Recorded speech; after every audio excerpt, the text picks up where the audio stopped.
साथियों, एक साथी का सवाल आया है कॉम्प्रिहेंसिव कवर कि अगर वो ज़ीरो डेप पॉलिसी नहीं करवाते हैं, कॉम्प्रिहेंसिव पॉलिसी लेते हैं, तो उसमें क्या क्या चीज़ें कवर होंगी। देखिए, कॉम्प्रिहेंसिव पॉलिसी में और ज़ीरो डेप पॉलिसी में सिर्फ एक ये डिफरेंस है, मोटा मोटा मैं डिफरेंस आपको बता देता हूँ।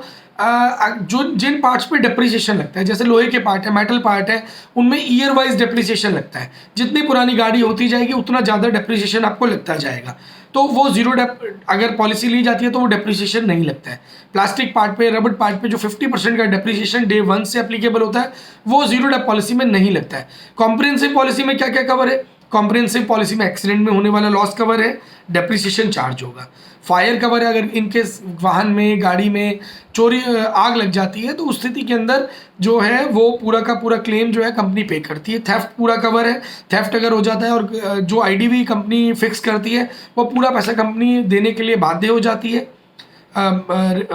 स्ट्रॉम तूफान आ जाता है तो कवर है, फ्लड आ जाती है तो भी कवर है। तो ये लगभग सारी चीज़ें ऑलरेडी इसके अंदर कवर है। ड्राइवर कवर है, ऑनर की 15 लाख की पॉलिसी कवर है अगर आपने कवरेज लिया है, क्योंकि ऑप्शनल होता है कि अगर आपने ऑलरेडी किसी दूसरी गाड़ी में लिया हुआ है तो आप उस गाड़ी के अंदर छोड़ भी सकते हैं।